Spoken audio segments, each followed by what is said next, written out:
Before we start our first lesson, we should first install some command line tools. So in this case I'll open Windows Subsystem for Linux.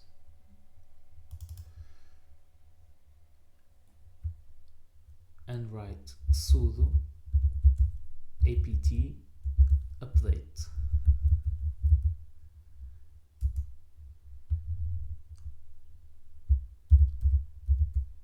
And I will input my password and I'll wait a little bit.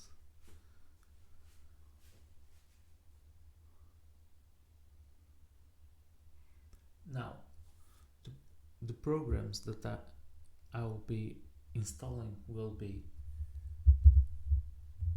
so first I'll just put sudo apt install, and programs will be SRA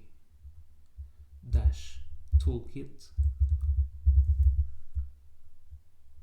space FASTQC space FASTP